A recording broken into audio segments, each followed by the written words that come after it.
Another headline, another storm. Another day, Meghan Markle wakes up to find her image bruised by someone who knows how to play the game. But this time, the attack wasn't from the tabloids or some faceless online troll. It came live, public, raw. And it came from Lady Colin Campbell, the so-called oracle of royal dysfunction, who doesn't whisper behind closed doors. She broadcasts loud, unapologetic. And this time it was personal. I'm not afraid of her. If she wants to sue me, let her, Lady C declared during a fiery live stream watched by over 1.3 million people in 48 hours. The truth doesn't need makeup or PR, unlike Meghan. Just like that, the internet exploded. Lady CV's Meghan surrogacy saga suitor silenced. For those unfamiliar with the decades-long feud simmering beneath the polished surface of royal reporting, this wasn't some isolated jab. It was the latest cannon blast in a bitter Cold War that has dragged on since Meghan's wedding veil barely hit the palace floor. Lady C, for the uninitiated, isn't your average commentator. She's written books that make palace aides flinch. She's dined with dukes and outlived scandals. And ever since she penned Meghan and Harry the Real Story, she's been branded everything from truth teller to dangerously obsessed. But love her or loathe her, she strikes nerves. And this time she struck the jugular. In her recent live stream, Lady C revived the oldest, most volatile rumor surrounding Meghan, the surrogacy theory. The idea that Meghan allegedly didn't carry Archie or Lilibet herself, a claim Meghan has always denied. A claim so toxic even Buckingham Palace stays silent. But Lady C? She leaned in. She claimed to have spoken to sources close to the late Queen. She cited irregular hospital records. She smirked as she implied that Meghan's image as a mother was built on carefully choreographed optics. And when pushed by a viewer about the legality of her statements, she smiled that sharp, aristocratic smile. Sue me, darling, I've been sued before. I keep receipts. Cue the Meghan camp. Just hours after the live stream whispers began, unofficial royal reporters tweeted that Harry was furious. One YouTube channel with 300,000 subscribers claimed Meghan had already contacted legal teams. Others said a defamation suit was being discussed. But here's the twist: no legal documents have been filed. Not in London, not in LA, not in 2020, not in 2021, not even now. Because here's the dirty truth of royal mudslinging. Meghan and Harry have sued tabloids, paparazzi, even podcast networks. But never Lady C.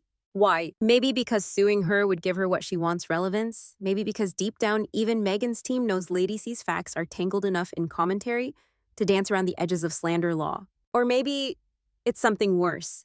Maybe Meghan fears what else Lady C might say under oath. After all, this isn't the first time Lady C played with fire. In 2022, she tried to host Meghan's estranged father, Thomas Markle, at her estate during the Jubilee. It fell apart, but the message was clear: Lady C doesn't bluff, she plots. She once accused Meghan of calculated cruelty toward her own family. She's compared her public appearances to a seasoned reality actress with a failing script. She's publicly questioned the validity of Meghan's miscarriages and accused Harry of trading dignity for delusion. And now, as 2025 rolls on, she's taken it one step further. Not in a book, not in a whisper, but live, for the world to see. She's a brand, not a Duchess, Lady C said, cool as crystal. And like all brands, eventually, they break. What Meghan does next remains to be seen. But one thing is clear: the mask of royal silence has cracked. And it didn't take a lawsuit. Just a camera, a microphone, and a woman who's been called too old to be canceled. And you, do you think Meghan is truly furious? Or just playing the victim again? Drop your thoughts, because this battle just went public, and the next punch might not be verbal. She's not royalty. She doesn't hold a title passed down by blood. But in the court of public opinion, Lady Colin Campbell has carved out a throne of her own, one built not on grace or sympathy, but on sharp words, sharper memory, and an arsenal of unapologetic truths. To understand why Lady C's latest attack stings Meghan so deeply, one must first understand who Lady C is. Born into Jamaican aristocracy, married briefly into the British peerage, and fluent in the unspoken codes of the upper-class Lady Colin Campbell, or Lady C as her enemies and admirers alike call her, is not simply some loud YouTuber with a flair for scandal. She is a relic of a bygone era who somehow hacked the algorithms of the present. She publishes books that sell in tabloids, but are dissected in courtrooms. She wears pearls while dropping verbal grenades. And when the House of Windsor pretends not to hear its critics, Lady C raises her voice just enough for the walls to tremble. She doesn't do scandal, she documents it. Her 2020 book, Meghan and Harry the Real Story, was not just a bestseller, it was a blueprint for royal resistance. In it, Lady C accused Meghan of being power-hungry, manipulative, and the true architect of Megxit. She painted Harry as a lost boy, hopelessly infatuated and tragically transformed. The palace never responded. Meghan never sued, but the damage was done. By 2024, the book had been updated, with sharper claws. New chapters included a deeper dive into the now infamous surrogacy rumors claims Lady C pushed relentlessly. In her words, if it walks like a surrogate scandal and the palace doesn't deny it, what conclusion should the public draw? Critics called her delusional, supporters called her brave, but neither side could ignore her, and that's precisely where her power lies. She cannot be dismissed. Lady C isn't trending on TikTok. She doesn't do 15-second dances or viral sound bites. What she does is long-form warfare, books interviews, hour-long YouTube videos with titles like The Truth About Meghan's Maternity Mirage Die, Why Prince Harry May Secretly Regret It All, Royal Bloodlines and Royal Blunders. Each video garners hundreds of thousands, sometimes millions of views, not because they are polished, but because they are relentless. And perhaps most threateningly, Lady C's influence doesn't end with her content. She amplifies voices others ignore. Sources allegedly inside the palace staffers from Sandringham, distant cousins who swear they know what really happened. She doesn't just tell stories, she curates a network of whispers. Which brings us to now, July 2025, when Lady C, emboldened by years of silence from the Sussex camp, decided to go live and launch the sharpest arrow yet. A 47-minute YouTube rant that mixed timeline analysis, obscure royal protocol, and this chilling line, if Meghan wants to wear the crown of motherhood, let her answer questions about the pregnancy that never was. Whether you believe her or not, it's impossible to deny the timing. Just weeks after Prince Harry quietly visited his father in London, a visit conspicuously devoid of Meghan, and days before Meghan's new Netflix docuseries about reclaiming image is set to premiere, Lady C hijacks the conversation. Not with fanfare, but with fury. She doesn't scream, she slices. And like a sniper, she doesn't waste ammunition. But what gives Lady C this immunity? Why hasn't Meghan, the queen of privacy lawsuits, unleashed her legal team? The answer lies in Lady C's uncanny precision. She dances on the legal line like a tightrope walker with an iron umbrella. Every claim is couched in phrases like, I have been informed, as alleged by those close to. If these whispers are true, it's tabloid proofing in real time. And Meghan knows it. To sue Lady C is to invite the court into a rabbit hole of whispers and reputations. It's to risk discovery. It's to risk more secrets slipping out. So Meghan fumes, but remains silent. Meanwhile, Lady C continues, publishing, speaking, digging. In her eyes, Meghan Markle is not just a former royal. She's a narrative experiment gone rogue, one that needs dismantling before it becomes institutionalized. And Lady C, she sees herself as the antidote. Truth, she once said, isn't kind, but it is cleansing. And perhaps for her audience, truth isn't even the point. What matters is that someone, anyone, is finally saying what they're too afraid to Google in public. So when Meghan threatens to sue, it's not fear we see in Lady C's eyes. It's amusement. Because to Lady C, a lawsuit isn't a threat. It's an invitation to go deeper. And that's exactly what Meghan can't afford. When Meghan Markle wants to silence a narrative, she doesn't tweet. She litigates. That's been the Sussex playbook ever since their departure from the royal bubble. Accuse first, sue second, control the story third. And it's worked at least sometimes. From tabloid lawsuits to PR-crafted apologies, Meghan and Harry have forged a legal path few public figures dare to tread. But with Lady C, the script stalls. Because this time the legal threat sounds less like action and more like theater. Let's rewind. Within hours of Lady C's latest live stream, where she once again danced around the surrogacy rumor and accused Meghan of crafting a performative motherhood myth, rumors erupted that Meghan's lawyers were preparing a defamation suit. Headlines shouted, legal action imminent, Meghan to sue Lady C over live attack. Sussexes finally bite back. Only they didn't. No suit was filed. No cease and desist letters leaked. No statements from Shillings, their go-to UK legal team. Nothing from the American side either. It was digital smoke with no legal fire. So what was the point? This is where the game becomes interesting. Because Meghan's legal threats, especially the ones not followed by lawsuits, are often strategic. They function not as courtroom precursors, but as narrative weapons. Call it the bluff effect. Threaten to sue and the media takes pause. Don't sue and you avoid discovery. But act as if you would and the public assumes you're in the right. It's reputation management through litigation theater. And it's worked before. Case in point, the Mail, on Sunday lawsuit. Meghan sued over the publication of a personal letter to her estranged father. After years of legal battle, she won. The judgment became part of her truth arsenal. But what's often overlooked is the sheer cost, not just financially, but in credibility. The case exposed internal messages, staff testimony, and Meghan's carefully managed public image. One judge even noted inconsistencies between her narrative and private communications. Spotify fallout, no lawsuit there. But her PR team whispered about legal avenues when the term grifter trended worldwide. Again, threat over action. South Park parody episode Meghan was lampooned as a fame-obsessed Duchess screaming, "We want privacy," while demanding attention. Legal threats were floated, but again, nothing landed in court. So when Lady C received the rumored ire of Meghan's legal team this time, it followed the same pattern: whispers of legal preparation, social media frenzy, silence. And this silence speaks louder than any writ. Because the truth is, Lady C is hard to sue. She couches her most volatile claims in language that's speculative, not declarative. She speaks in maybes, not absolutes. Her favorite phrases: allegedly, I have it on good authority. What I was told was, each phrase is a firewall. Each one muddies the line between slander and opinion. In legal terms, Meghan would face a mountain. She'd have to prove malicious intent, falsity, reputational harm, and public deception, all while Lady C wields the First Amendment like a seasoned warrior. And let's not forget, a lawsuit invites discovery. Imagine Meghan under oath answering, why were there no public photos during key months of her pregnancies? Were there medical records leaked? Who knew what and when? Even if untrue, even if offensive, Lady C's claims force uncomfortable visibility. Which is why Meghan likely won't sue, because the risk isn't losing in court, it's losing control of the narrative. So instead, she bluffs. Let the media amplify the idea of justice. Let fans believe retribution is coming. Let the threat feel like truth. It's not justice, it's branding. And yet the branding is cracking, because the longer she threatens without action, the more powerful Lady C appears. The more Meghan claims to protect her children and mental health while refusing to legally confront the loudest accuser, the more questions swirl. Does Meghan want accountability or just silence? Here's the real twist. If Meghan sues and loses, she legitimizes Lady C. If she wins, she risks exposing too much. If she bluffs, she stays in control barely. But the bluff only works when no one calls it. And Lady C, she's not just calling it. She's daring Meghan to put her money where her motherhood is.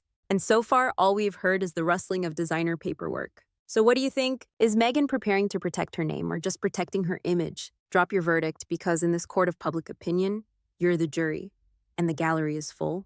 When a royal scandal breaks, the first response is rarely silence. It's a hashtag. And in the digital courtroom of public opinion, Team Meghan and Lady Unfiltered are now battling with memes, clips, and moral grandstanding at 140 characters per volley. Within hours of Lady Colin Campbell's now notorious live stream, where she questioned Meghan Markle's pregnancies and challenged the Duchess to sue the online world, did what it does best: polarize. On one side, the Sussex loyalists, they call Lady C a bitter aristocrat, a relic of empire, and a parasite profiting off misogynoir. They post side-by-side photos of Meghan, pregnant, with headlines screaming proof enough. They write threads like, Lady C has no evidence, just decades of hatred toward Black women in power. On the other side, the unfiltered crowd. They treat Lady C like a modern oracle, unafraid, uncancelable, and finally saying what everyone's thinking. They point to unanswered questions, archive footage, missing baby bumps, and Meghan's obsession with controlling her narrative. One viral comment reads, if Meghan has nothing to hide, why hasn't she sued Lady C yet? Why the silence? In between, the undecided are dwindling. The Meghan-Lady C feud isn't just a clash of personalities, it's a proxy war for deeper divides. Truth versus optics. Feminism versus narcissism. Privacy versus control. Old guard versus brand new Duchess. YouTube explodes with reaction videos, TikTok duets, Lady C's live stream with dramatic sound effects and Gen Z commentary. Reddit threads dissect Meghan's maternity photos like Zapruder film. One post titled "Meghan's PR has finally met its match" gets over 22,000 upvotes in 24 hours. Meanwhile, Lady C's subscriber count balloons. In 48 hours, she gains 120,000 new followers. Clips of her cutting remarks are shared with captions like, "This is what real aristocracy sounds like. No PR filter, just facts." For Meghan's team, it's a digital nightmare. The more they remain silent, the louder the speculation becomes.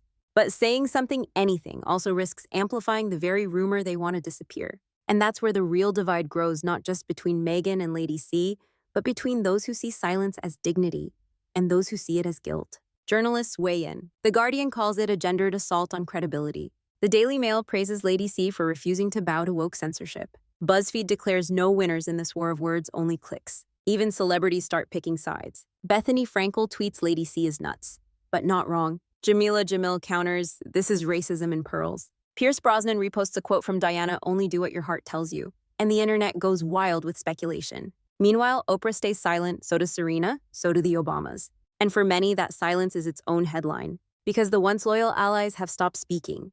And the question hanging over it all is simple. Where are Meghan's defenders now? Public trust is a currency, and Meghan's account is fluctuating. Every unsent tweet, every non-lawsuit, every Netflix monologue about truth and healing now feels like retroactive spin. And Lady C knows this. She's not winning a court case. She's winning the crowd. She's giving them a villain to hate, a duchess to doubt, and a story with no clean resolution, only endless episodes. And in a media landscape ruled by retention, ambiguity isn't a flaw. It's a feature. But this division isn't harmless. Comment sections turn vicious. Accusations fly not just toward Meghan, but toward her children, toward Harry, toward anyone who refuses to take a side. The conversation, once about surrogacy rumors and live stream rants, now bleeds into politics, race privilege, and generational trauma. It's no longer about Meghan versus Lady C, it's about whose truth deserves airtime. And in this chaos, one thing becomes crystal clear: Lady C may have triggered the discourse, but the public turned it into war. So where do you stand? Are you watching from the sidelines or choosing a side? Because in this drama, neutrality is a luxury no longer available. And the next move, it may not come from Meghan or Lady C. It may come from you. Every story about Meghan Markle eventually leads to a mirror. Not a literal one, of course, but a reflective surface, nonetheless polished, curated, and almost always cracked by the end. Because the truth about Meghan isn't just what's said on YouTube or posted on TikTok.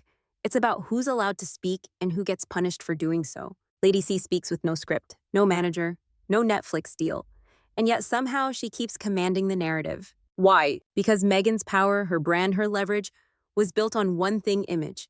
An image of the misunderstood Duchess, of the silenced woman, of the graceful survivor. But image is fragile. An image, when it cracks, becomes a mirror. And Lady C, she didn't break the mirror, she just held it up. Let's get honest. Meghan doesn't want a lawsuit. She wants control. Control over narrative, over language, over legacy. But the more she tries to manage the optics, the less real it all feels. And when someone like Lady C, with all her eccentricities, outdated manners, and unfiltered venom, points at the mirror and says, "This is what I see," it lands, not because it's all true, but because it dares to challenge the performance. The performance of the royal rebel, the podcast sage, the mother reclaiming her narrative. And here's the twist that stings: Meghan's silence, which once symbolized dignity, now reads like fear. Fear that if she opens her mouth, Lady C might open her files. Fear that any lawsuit could drag more truth, or worse, more perception into the light. So she watches, she fumes, she waits. But Lady C keeps talking, keeps uploading, keeps peeling back the PR varnish. And the mirror gets foggier. Meghan once said in an interview, "The greatest act of resistance is to live authentically." But what happens when that authenticity is questioned? Not by tabloids, not by anonymous trolls, but by a woman who's played the royal game longer, harder, and with fewer rules. Lady C's most recent video ends with a quote that isn't hers. "If you tell the truth, you don't have to remember anything." Subtle, sharp, surgical. Meanwhile, Meghan's upcoming Netflix special promises a recentering of her voice. It's glossy, it's cinematic, it's got soaring piano and voiceover lines like, "I want to be heard for who I truly am." But here's the real question. Can you control a story if you refuse to confront the people tearing it apart? Because right now, Meghan isn't controlling the narrative. She's reacting to it, silently, strategically, maybe even desperately. And Lady C, she's not reacting at all. She's provoking. It's chess, but only one player's making moves. And the audience, they're not just watching anymore. They're choosing sides. They're pulling receipts. They're building timelines. They're comparing pregnancies. They're quoting court documents. They're saying the quiet parts out loud. And that's the final fracture in the mirror, the loss of mystique. Meghan used to be untouchable. Now she's searchable. She used to be protected by silence. Now she's haunted by it. She used to control the image. Now she's staring into it, wondering when it stopped looking like her. So who breaks first? The woman with everything to lose, or the woman with nothing left to protect? Because this isn't about lawsuits anymore. It's about who blinks. And in the standoff of poise versus provocation, brand versus blood sport, the mirror's already cracked. Now we're just waiting to see who's left standing in the shards. So whose reflection do you trust? Leave a comment, choose a side. Because this drama isn't fading, it's just getting sharper.